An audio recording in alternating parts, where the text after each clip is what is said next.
महाराष्ट्र के गढ़चिरौली और नंदुरबार सहित पूरी विदर्भ इलाके में काफ़ी जंगल हैं, जो कि पूरी तरह से आदिवासी और नक्सली इलाका है। इस क्षेत्र में आए दिन नक्सलियों के कारनामों की खबरें आती रहती हैं, मगर इन इलाकों में आदिवासी लोग किस तरह की ज़िंदगी जी रहे हैं, उनके क्या हालात हैं, इसकी कहीं कोई चर्चा नहीं होती है। मराठी भाषी फिल्मों में आदिवासियों को कामिक कैरेक्टर रूप में जरूर पेश किया जाता रहा है। अब पहली बार लेखक और निर्देशक क्षेत्रपाल निनावे अपनी मराठी फिल्म घात में आदिवासियों को आम इंसान की तरह पेश किया है। फिल्म घात पुलिस बल और नक्सलियों के बीच फंसे आदिवासियों की व्यथा का चित्रण करती है। फिल्म के निर्देशक क्षेत्रपाल निनावे का दावा है कि उन्हें बंदूक उठाने वालों से सख्त नफरत है और ऐसे लोगों से प्यार नहीं करते हैं। फिल्म घात टोरंटो, मेलबर्न और बर्लिन इंटरनेशनल फिल्म फेस्टिवलों में शोहरत हासिल करने के बाद अब 27 सितंबर को भारतीय सिनेमाघरों में पहुंच रही है। फिल्म के निर्देशक क्षेत्रपाल निनावे अपनी फिल्म घात को ऑस्कर के लिए भारतीय परिणत फिल्म के रूप में भेजने के लिए प्रयासरत है। क्षेत्रपाल निनावे जी, फिल्मी संगम चैनल पर आपका स्वागत है। क्षेत्रपाल जी, मुझे बताएं कि आपकी परवरिश किस माहौल में हुई और इस सिनेमा का चस्का कैसे लगा आपको? मेरी परवरिश हुई है नागपुर में। तो नागपुर में मैं 80s का बॉर्न हूँ, तो मेरा स्कूलिंग वहाँ पे 90s में हुआ। जो बेसिकली नागपुर का कल्चर काफ़ी हिंदी कल्चर है, यानी दो मराठी लड़के बाहर में आके हिंदी में बात करते हैं। करेक्ट। तो अगर आप मेरे ऊपर रात को पानी फेंक देंगे तो मैं आपको हिंदी में गाली दूंगा। तो वो मैंने मराठी भी था, घर में मराठी बोलते थे, बट वो हिंदी का कल्चर तो है। तो नागपुर का वो टाउन आप इमेजिन कर लीजिए, और बहुत ऑर्थोडॉक्स कल्चर था, लड़के लड़कियां बात अलाउड नहीं, ठीक है, स्ट्रिक्टली बिल्कुल। तो वो उस टाइप का कल्चर था। तो उस माहौल से भी सिनेमा का चस्का लगने तक फिर मैं इंजीनियरिंग गया, स्कूल करने के बाद वो सब जाते हैं, उसके बाद MBA गया। MBA जाने के बाद मुझे लगा यार तो मैं गलत जगह पे आ गया हूँ, ये तो मेरे बस की बात है नहीं, नंबर 1, और दूसरी तो करूँ क्या मैं। तो वहाँ तो मेरा होटल होने लग गई थी। तो फिर मैं बोला यार अब टाइम पास के लिए तो गेम खेलता था और फिल्में देखने का शौक लग गया। अच्छा। बहुत फिल्में देखता था, और मैंने बचपन में भी फिल्में देखी थी। बचपन में मुझे जो फिल्में पसंद आई थी, नाना पाटेकर की प्रहार थी, या फिर जो जीता वही सिकंदर, ऐसे फिल्में पसंद आई थी। मेरा भाई मुझे इंग्लिश फिल्में बहुत दिखाता था। अच्छा। वो भी मुझे बहुत पसंद थी, नाम अभी मैकेनस गोल्ड जैसे तुम बोलोगे। तो ये सब तो ये सब फिल्में मैं देखा था और ये पसंद भी आई थी। बट चस्का जो था वो मैनेजमेंट, जब मैं MBA पढ़ने गया वहाँ पे पढ़ाई नहीं हो रही थी, और वो समय कैसे बिताना, अच्छा छोड़ के भी नहीं आ सकता था। बहुत बड़ा इंस्टीट्यूट था, इतने बड़े इंस्टीट्यूट से अगर मैं घर में हूँ तो पिताजी क्या बोलेंगे। कहाँ से कर रहे थे आप MBA?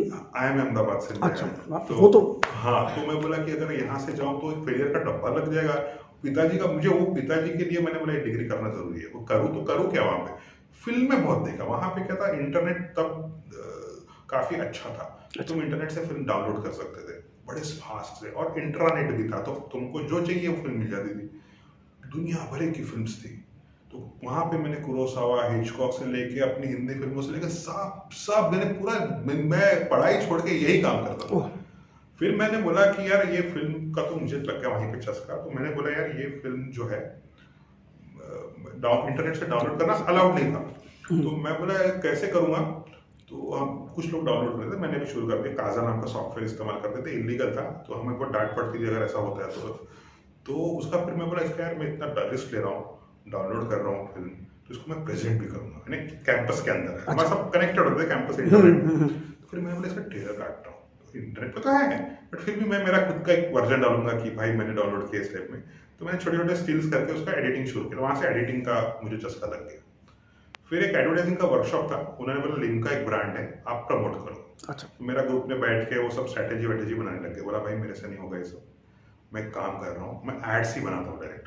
तो मेरे पास जैकी चैन की कुछ फिल्म्स पड़ी थी, जैकी चैन को मैंने उसको बना दिया ब्रांड एम्बेसडर। उसकी फिल्म से कटिंग काट के लिम्का मैंने उससे बिकवा दी। अच्छा। तो वो बहुत हिट हो गया, यानी हमारे कैंपस में वो जो बाहर से फैकल्टी आई थी उन्होंने भी देखा। तो उन्होंने मुझे बोला एक पॉइंट जो मुझे बुरा लगा उस टाइम पे। उन्होंने बोला भाई ये नॉर्मल आदमी का मीडियम है, इसमें तुम जैसे MBA बड़े स्कूल से पढ़े हुए MBA मत आओ तो अच्छा है। बहुत बुरा लगा यार, कॉमन मैं नहीं हूँ क्या कॉमन आदमी, मैं भी तो यहाँ पे घुट रहा हूँ, मैं नहीं हूँ यहाँ का प्रोडक्ट, मैं तो गलती से आ गया, यहाँ पे मिस्टेक हो गया है। तो फिर मैं बोला कि मैं अब तो फिर शाम को उनका फोन आया, अरे वो तुम्हारा वो ऐड मिल सकता है कि हमको 2-3 जगह दिखाना था वर्कशॉप्स में। अरे ये गलत है, तो टॉमेट भी मारते हो, ऐड भी मारते हो, ठीक है। लिंटा से कहीं से थे वो लोग थे। तो फिर मैं बोला, फिर तो मैं पागल हो गया था। तो मैंने डिसाइड कर लिया था कि मैं प्लेसमेंट वगैरह नहीं लूंगा, मैं फिल्म बनाऊंगा, क्योंकि उसमें ना एक इंटरेस्ट आने लग गया। वो इंटरेस्ट, एक बार तुमको चस्का लग गया, आपको तो बताने की जरूरत नहीं है मुझे कि फिल्म लाइन का जिसको एक बार चस्का लग गया, वो तो कोई ना कोई फॉर्म में कोई उससे जुड़ जाता है। फिर मैंने बोला कि मैं क्या क्या कर सकता हूँ, राइटिंग कर सकता हूँ, तो वो सीख गया। तो आदमी जो जो फिर कर सकता है उसमें वो काम करने लगता है। तो सारी ट्रेनिंग आपने कैसे ली फिर फिल्म मेकिंग की? अब ये मैं पढ़ाई इंजीनियरिंग के बाद एमबीए करने गया था, तो मेरा पढ़ाई से थोड़ा सा डर बढ़ गया था कि वो पढ़ाई तो कुछ काम की चीज़ नहीं, मैं उससे सीखने वाला नहीं हूँ। मुझे ना ऑन ग्राउंड जो है, मुझे ऑन ग्राउंड होने की ज़रूरत ज़्यादा है। तो फिर मैंने बोला कि यार मैं अभी एफटीआई या फिर कोई फिल्म स्कूल का रास्ता नहीं पकड़ता हूँ, क्योंकि तो एमबीए हो चुका है। फिर से पेरेंट्स को बोलूँगा कि भाई फिल्म स्कूल जाना है, बोलेगा पहले तो चूना लगा चुका है और फिर चूना क्यों लगाएगा। बोला क्या करूँ, तो मैं बोले एक काम करता हूँ, अभी सेल्फ टॉट करता हूँ। तो खुद मैं बाकी सब शादी के शूटिंग हो या सब वो सब मैं करना लग गया। कैमरा मेरे को एक मेरे टीचर ने स्पॉन्सर कर दिया। और कुछ तो बहुत सारी फिल्म मेकिंग की किताब तब इंडिया में मिलती नहीं थी, आज सब मिलती है, उस समय में मिलती नहीं, तो सब यूएस से मंगाई। वो किताबें पढ़ता था और खुद प्रैक्टिस करता था, और पैसा भी ये सब छोटे छोटे फंक्शंस करके आ जाता था, डॉक्यूमेंट्रीज वगैरह करके। वैसा सेल्फ टॉट किया, तो उसमें मेरा एक अलग ग्रोथ हो गया, क्योंकि फिल्म स्कूल में एक अलग टाइप का तुम थॉट प्रोसेस हो जाता है। बिल्कुल सही। तो मेरा ये ग्रोथ यहाँ पे ऐसा हो गया। तो जब आपने सोचा मुझे करियर बनाना है, तो शुरुआत कहाँ से की थी? तो 2000 मैंने एक शॉर्ट फिल्म बनाई थी, चेक ऑफ डेथ, मराठी में थी, काफ़ी फेमस हुई थी।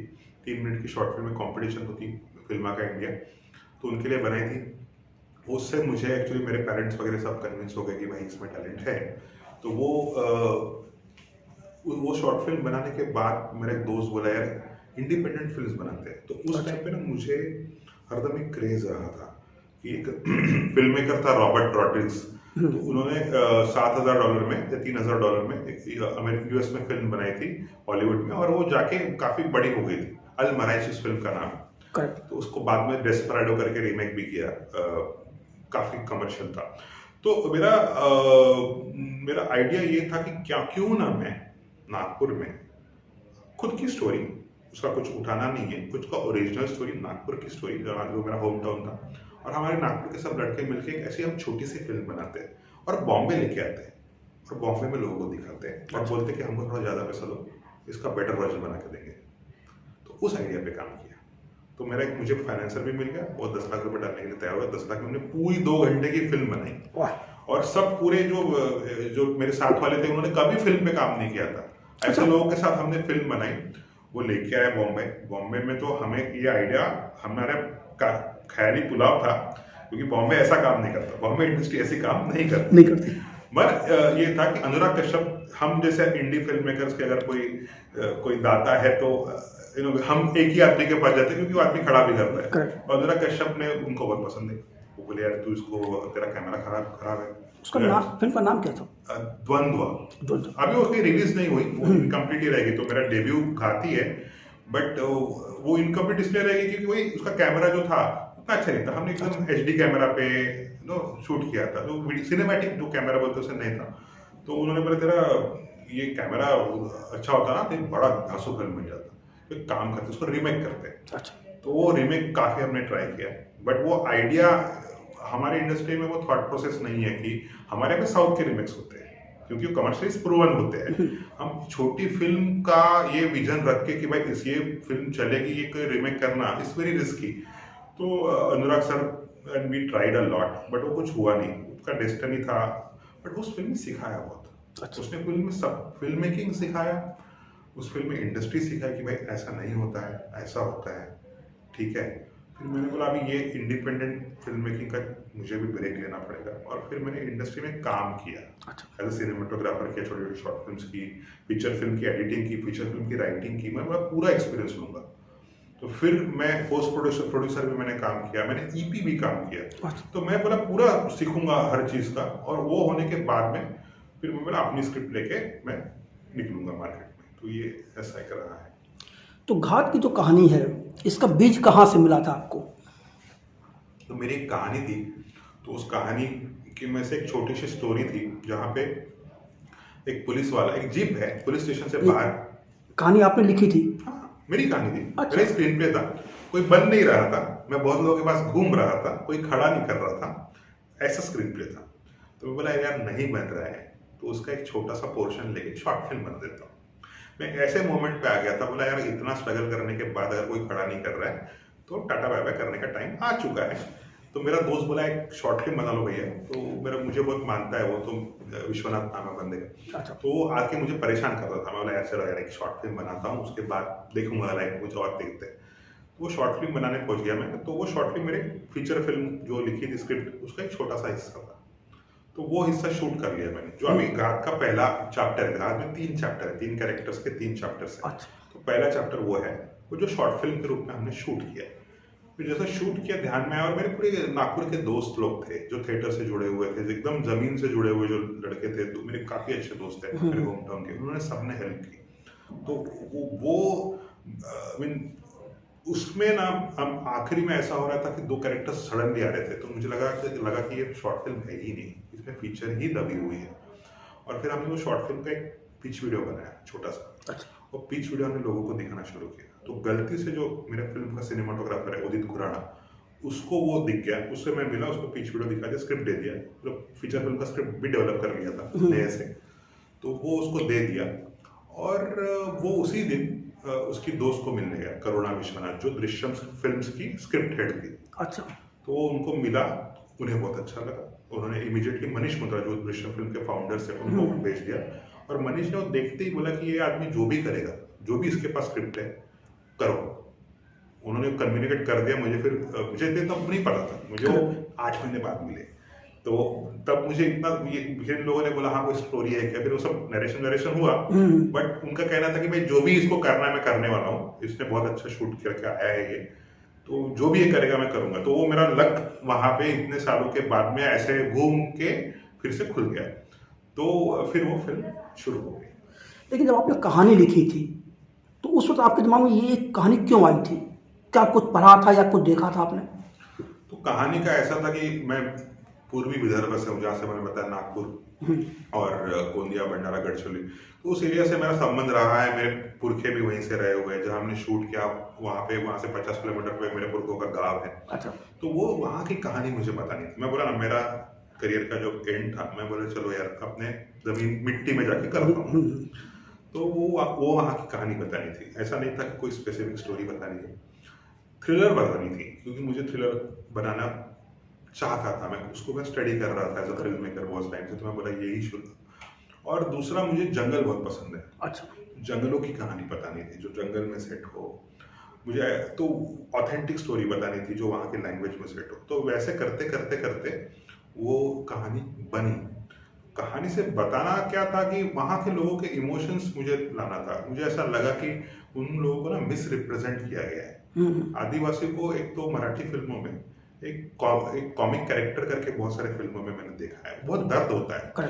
मैं भी खुद आदिवासी बैकग्राउंड से हूँ, मेरे भी पुरखे आदिवासी रह चुके हैं। तो इनफैक्ट हम सबके ही पुरखे कभी ना कभी पीछे में जाए तो आदिवासी ही थे, हम कबीले वाले ही थे। यही आदमी की उत्पत्ति है। कुछ हम मेरे कुछ अगर 200 साल पहले होंगे तो बाकी लोगों के 2000 साल पहले होंगे, 3000 साल पहले होंगे। तो वो ट्राइब, तो वो तुम उसको एक कॉमेडी कैरेक्टर या एक अनपढ़ गवार ऐसा, हाँ उसको कुछ चीजें पता नहीं होंगी, तो एक कैरेक्टर है फिल्म में पेरकू, तो वो कैरेक्टर मैं उसी से रिप्रेजेंट करवा तो बाकी सभी कैरेक्टर ट्राइबल्स कैरेक्टर है।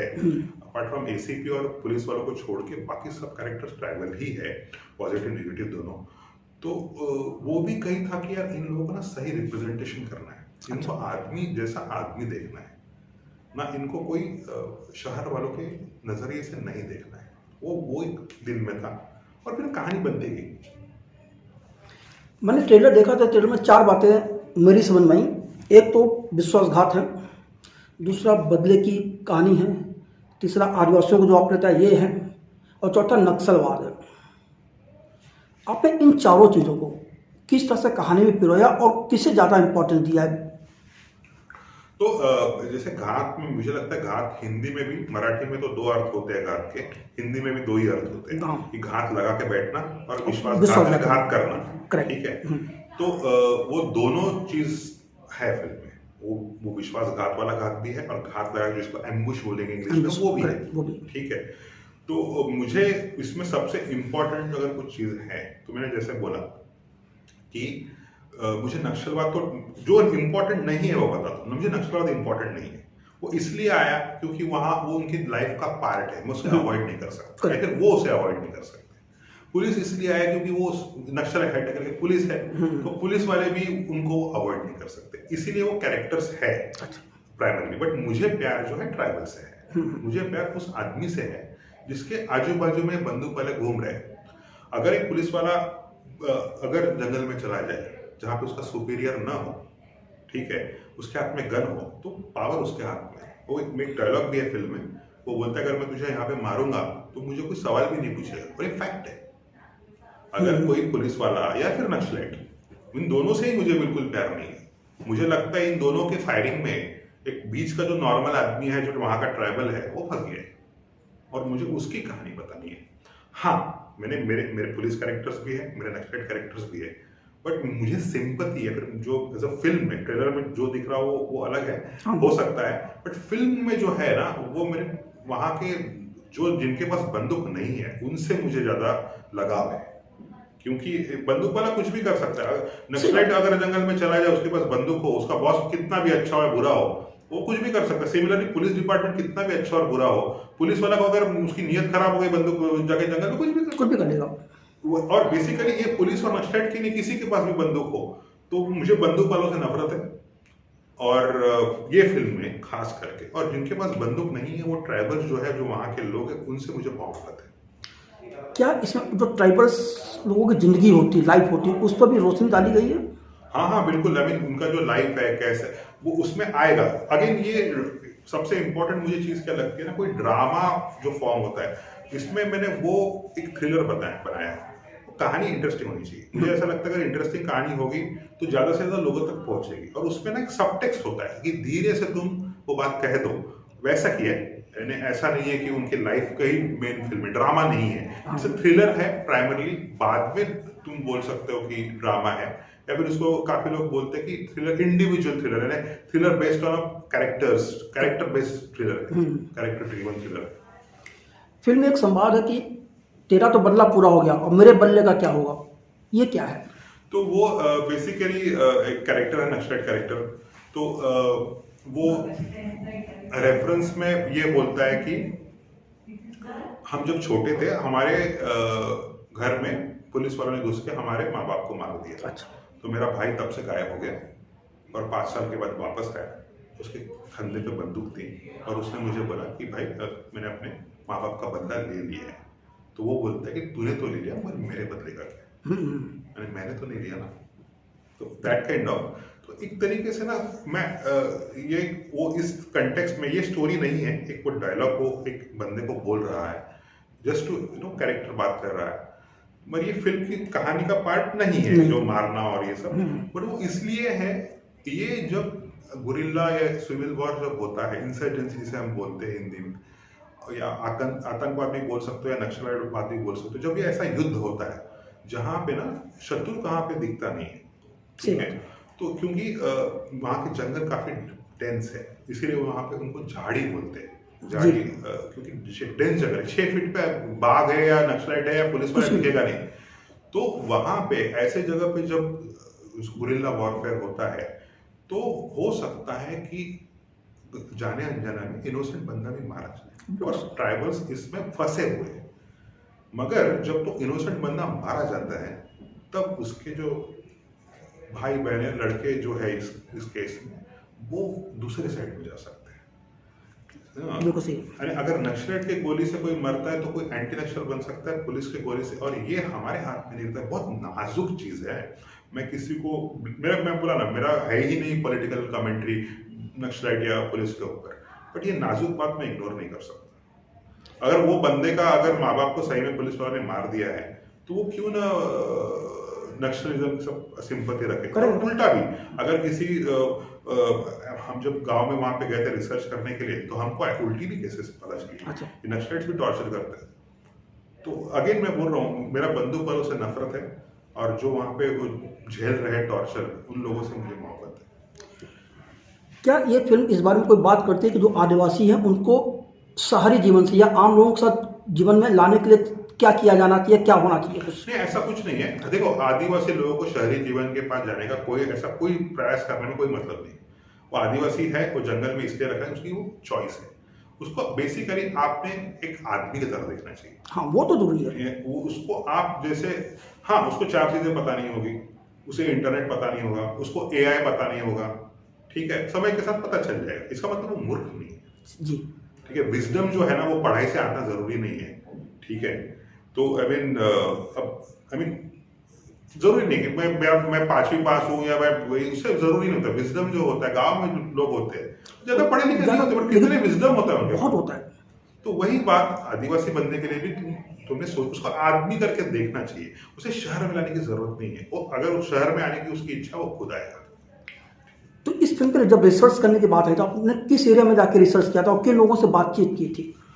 बेसिकली हमारा रिसर्च जो है बचपन से होते आ रहा है, जैसे मैंने बोला, हम उसी एरिया में पल्ले बड़े हुए हैं। तो ऐसा नहीं है कि अब इन लोगों से हम रिसर्च के टाइम में ही मिले, हम मिलते आ रहे हैं, ठीक है। बट वहाँ फिर भी हमने, कि मैं बोला फिल्म के लिए हम कर रहे हैं, तो इस रिसर्च को एक अच्छा और दूसरा रिसर्च बने। तो हमें न्यूज़पेपर में हमने सरेंडर नक्सलाइट्स से काफ़ी बात की। अच्छा। पुलिस वालों से काफ़ी हमने बात की। वहाँ पे हमने जो लोग हैं, वहाँ पे हमने जाके लोगों से एक्चुअल में बात की। हम ऐसे जगह पे गए एक वर्कशॉप के लिए। मेरी एक्ट्रेस साथ में थी, मेरी एडी साथ में थी, और मेरी कॉस्ट्यूम डिजाइनर से 3 लड़कियां थी। मेरा एक एडी था, कुछ और लोग भी थे जो दोनों साइड में संबंध रखते हैं ताकि कुछ प्रॉब्लम ना आए। फिर भी हम ऐसे जगह पे गए, हमारे ड्राइवर्स बोले कि सर यहाँ से आगे नहीं जा सकते, वो रास्ता इतना खराब है, हमारी गाड़ी खराब हो जाएगी। और हम बिल्कुल ऐसे जंगल से, जैसे मैंने आपको बोला झाड़ी वाला जंगल, उस जंगल से हम वहां से गए 3 लड़कियों को लेके। थोड़ा डर तो लग रहा था डेफिनेटली, कि पता नहीं कि वही बोला ना, बंदूक वाला बंदा जंगल में क्या कर देगा, बोल नहीं सकते। कोई भी आ जाए, शायद हमें कोई नक्सलाइट समझ जाए या कोई पुलिस का इन्फॉर्मर समझ जाए, दोनों साइड से मारने का। फिर भी हम गए, क्योंकि मुझे ना मेरा एक्ट्रेस को, जो ठाणे की थी, मुंबई की थी, उसको ट्राइबल लोगों से मिलवाना था ताकि वो समझे कि ये क्या होता है। तो हम गांव में जब गए तो उन्होंने हमारा ऐसा ये तारीफ किया, इतना बेस्ट टाइम उनके साथ हमने बिताया है। जो ट्राइबल लोग, वो कुछ अलग नहीं, आम जैसे लोग होते हैं, वो बस अलग चीजें, वो जंगल में रहते हैं बस, और कुछ नहीं। तो उन्होंने भी बहुत सारी चीजें बताई।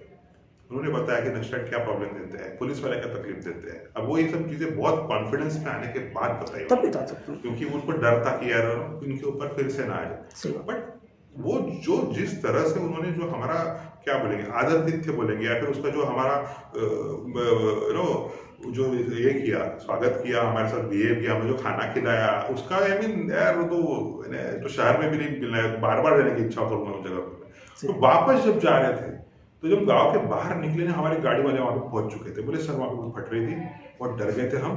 तो ऑफ रोडिंग करते हुए जंगल से ऑफ टेरेन पे गाड़ी चलाते, ऑफ रोड टेरेन पे गाड़ी चलाते और पहुंच गए, ठीक है। क्योंकि डर रहे थे, वो एरिया वैसा था। वो जंगल में ना, जिसको आदत नहीं हो, जंगल जाते ही वो अनकंफर्टेबल फील होना शुरू हो जाएगा। और ऊपर से अगर ऐसा जंगल हो जहाँ पे वाइल्ड एनिमल्स भी हो, नक्सलाइट्स भी हो, और पुलिस वाले तो वो भी रिसर्च हमने किया, उस तरह से भी रिसर्च किया, वर्कशॉप भी उस तरह से किए। मैंने पूरा डिटेल काम, मैं बोला ना कि इसमें लास्ट फिल्म करके मैं कंसिडर कर रहा था, मैं बोला आखिरी करूंगा, जितना अच्छा डिटेल काम कर सकता हूँ उतना करूँ। घात के लिए अपने कलाकारों का चयन किस हिसाब से किया और कितनी परेशानियां आई? तो घात के लिए हमने काफी ऑडिशंस कंडक्ट किए, 1000-2000 ऑडिशन हमने कंडक्ट किए, पूरे ट्राइबल एरियाज में कंडक्ट किए, नागपुर में कंडक्ट किए, चंद्रपुर, गोंदिया, वहाँ पे तो कंडक्ट किए। जो मुझे जितेंद्र जोशी के साथ काम करना ही था, तो जितेंद्र जोशी और मिलिंद शिंदे, ये दोनों तो पहले ही मैंने दिमाग में डाल दिए थे। सुरुचि का जो काफी ऑडिशंस के बाद ही सुरुचि वो एक बहुत 2 वेरी इंटरेस्टिंग कैरेक्टर, जो आई मीन जो अभी तक फेमस नहीं हुए, शायद इस फिल्म के थ्रू हो जाए। एक धनंजय मांडव का जो फाल्गुन था, वो मेरे शॉर्ट फिल्म का लीड था, तो उसको मैंने कंटिन्यू किया। और एक पेरकू का कैरेक्टर जो है, जो बहुत लोगों को पसंद आने वाला है, वो कैरेक्टर जनार्दन कदम, जो छोटी छोटी हिंदी मराठी फिल्मों में भूमिका यहाँ पे करते रहते थे, उन्होंने ऑडिशन दिया और मैं ऑडिशन में पागल हो गया, बोला यार ये आदमी तो मिल गया मुझे, ये तो इस रोल के लिए बना था। तो वो इस तरह से पूरा कास्टिंग का, वो कास्टिंग बहुत तकलीफ दी, बट मेरे कास्टिंग डायरेक्टर नेहा और सौरभ और मेरा एडी प्रशांत, कीमया, इन लोगों ने बहुत कम समय में इतना बड़ा कास्टिंग किया। कास्टिंग अगर आपने ट्रेलर देखा होगा तो कास्टिंग उठ के आती है, वो अलग चेहरे हैं जो तुम नॉर्मल फिल्मों में नहीं देखते हो। तो वो क्रेडिट मेरे नेहा, सौरभ, प्रशांत, कीमया, अनेक, इन सब का दिमाग है, जो मेरा जो विजन था कि मुझे ऐसी हट के कास्टिंग चाहिए, और उन्होंने, उनके वजह से वो पॉसिबल होता है। फिल्म को कहाँ शूट किया? फिल्म को हमने शूट किया इटियाडो डैम है, जो एक गाड़वी नाम की नदी है, उस नदी को रोक कर डैम बनाया गया है, काफी बड़ा डैम है। तो डैम की वजह से वो आदिवासी विलेज और पहाड़ है वहां पे, वो पानी में डूब गए, उनका आइलैंड हो गया है। अच्छा। तो मेरा कैरेक्टर उस आइलैंड पे रहता है, जो बोला पेरकू कैरेक्टर। तो वो आइलैंड में जो कैरेक्टर रहता है, वहां पे डैम पे पहुंचने के बाद हम नदी से, बोट से ट्रैवल करते थे वो आइलैंड पे। अच्छा। आइलैंड पे शूट करते थे, तो वो वहाँ एक लोकेशन था। सेकंड लोकेशन रावणवाड़ी था। वहाँ के जंगल बहुत खूबसूरत है, ऐसे जंगल आपको इंडिया में नहीं मिलेंगे। मैंने ऐसा नहीं बोल रहा हूँ कि खूबसूरत जंगल बहुत है इंडिया में, बट हट एक मतलब अलग लुक एक आता है उसमें। वो लुक जो है वो बाकी जंगलों में नहीं मिलेगा, जो ईस्ट विदर्भा के जंगल को रिप्रेजेंट करते हैं। तो रावणवाड़ी और इटियाडो, ये दो लोकेशंस मेजर थे। फिल्म के संगीत के बारे में बताएं, ये पूरा आदिवासी इलाके का संगीत है या कुछ और प्रयोग किया है इसमें? तो फिल्म का जो संगीत है वो मधुर पडवल ने किया है। तो मधुर पडवल एक ऐसा म्यूजिक डायरेक्टर है, अगर मैं उसके म्यूजिक रूम में जाऊं तो 1000 ट्राइबल इंस्ट्रूमेंट है। ये इंडिया से नहीं, दुनिया भर से घूम कर ऐसे एरिया में जाकर वो ऐसे ट्रेडिशनल और ट्राइबल इंस्ट्रूमेंट इकट्ठा करता है, उसका शौक है। तो जब ये मुझे पता चला तो मैंने बोला भाई तुम ही इसका म्यूजिक करोगे, क्योंकि ये थीम को तुम ही जस्टिफाई कर सकते हो। तो ट्रेलर का म्यूजिक हमने थोड़ा सा डिफरेंट इस्तेमाल किया, थोड़ा इंटरनेशनल ट्राई किया है, बट फिल्म का म्यूजिक जो है वो कंप्लीटली रूटेड है, कंप्लीटली ट्रेडिशनल है। मैंने बोला हमें ऐसा एक भी इंस्ट्रूमेंट इस्तेमाल नहीं करना है जो ट्राइबल नहीं। तो हमने ये जरूर ट्राई किया, जो भी थीम हो, जो भी म्यूजिक हो, सब ट्राइबल इंस्ट्रूमेंट से ही बजेंगे। हमने वो आर्टिस्ट को बुला के स्टूडियो में वो रिकॉर्ड करवाया। तो ये म्यूजिक जो है अब इसके जल्दी ओएसटी भी आ जाएगी ऑनलाइन, बट ये फिल्म, ये सिनेमा हॉल में देखने का एक अलग मजा आएगा, क्योंकि वो म्यूजिक जो है ना, कानों को सुनने में एक अलग लगेगा, एक अलग दुनिया में तुमको लेके जाएगा। आपकी फिल्म बर्लिन फिल्म फेस्टिवल में दिखाई गई, लोगों ने सराहा, आप भी गए होंगे वहाँ। जब आपके लोगों से मुलाकात हुई होगी, लोगों ने फिल्म देखने का कुछ कहा होगा कि उन्हें फिल्म क्यों पसंद है, क्या वजह रही, लोग इस फिल्म के साथ जुड़ाव क्यों हुआ? तो बर्लिन इंटरनेशनल फिल्म फेस्टिवल जो है, जो दुनिया का टॉप 3 फेस्टिवल में से एक है, तो वहाँ पे जब प्रीमियर हुआ तो मेरे दिन का सबसे बहुत बड़ा दिन था, क्योंकि इतना स्ट्रगल के बाद, इतने मुश्किल के बाद हम वहाँ पे पहुंचे थे, और एक इतनी लोकल स्टोरी थी जो एकदम जमीन से जुड़ी हुई थी। वो इंटरनेशनल, जिनको हिंदी नहीं समझती, जो मराठी का डायरेक्ट को छोड़ो, उनको हिंदी नहीं समझती, ऐसे लोग देखने वाले थे, जर्मन्स लोग देखने वाले थे दुनिया से। अच्छा, फेस्टिवल में बहुत दुनिया के अलग अलग लोग आते हैं, कुछ मराठी ऑडियंस भी था जो वहाँ पे काम करता है, डेफिनेटली वो भी था। तो 800 सीटर थिएटर था, पहले 2 रोज जहाँ पे ऐसा देखना पड़ता है वो छोड़कर बाकी पूरा हाउसफुल था। और इतने सवाल आए, क्योंकि उन्होंने सब यूजुअली होता ये है कि क्वेश्चन आंसर होता है वहाँ पे, कोई भी फेस्टिवल में क्वेश्चन आंसर होता है स्क्रीनिंग के बाद में। तो यूजुअली 50-60% अच्छा बनता है, वहाँ पे ऑलमोस्ट 80-90% ऑडियंस रुक गए। अच्छा, बहुत सवाल, उनको इतने सवाल भी उन्होंने पूछे, इतनी क्यूरियोसिटी थी, क्योंकि उनको माइल ही नहीं पता था। और मैंने ये फिल्म बर्लिन या जर्मन ऑडियंस के लिए नहीं बनाई थी, तो मैंने वो समझाया नहीं कि नक्सलाइट क्या है, मैंने ये समझाया नहीं कि ये एरिया कौन सा है, मतलब ये तो कोई समझाऊंगा नहीं, स्पून फीडिंग नहीं करूंगा। तो उस पर भी बहुत सारे सवाल थे, यानी वो ऐसा हो गया कि सवाल जवाब का वो सिलसिला खत्म करने के लिए थिएटर, बहुत रात हो गई थी, चल ही रहा वो एंड ही नहीं हो रहा है। तो वो थिएटर वाला बंदा आके मुझे बोला, यार sir please I have to shut down this theatre, this is not allowed, you have to go stand outside. बाहर जाके खड़ा होके भी 1 घंटा वो बात चली। मेरा प्रोड्यूसर बोला, भाई अभी खत्म करो, कल मिल लो यार, तुम अभी पार्टी करना है, प्रीमियर हुआ है। चलो ठीक है। तो वो आया। फिर ये बर्लिन का एक काफी फेमस थिएटर है, जू पैलेस। फिर जो सेकंड शो और थर्ड शो, वहां पे थर्ड शो हाउसफुल हुआ, बिग गई, ठीक है। और हमने कुछ मार्केटिंग नहीं किया था वहां पे, पर्पसफुली नहीं किया था कि देखते ऑर्गेनिक क्या होता है। तो वो थर्ड इसमें हाउसफुल, पूरा शो हाउसफुल, टिकट वहाँ के हर शो की टिकट बिकती है, फेस्टिवल में भी। हमारे जैसे मामी जैसा नहीं होता है, मामी में एक फेस्टिवल का पास ले तो तुम कुछ भी देख सकते हो, वहाँ पे वैसा नहीं होता है।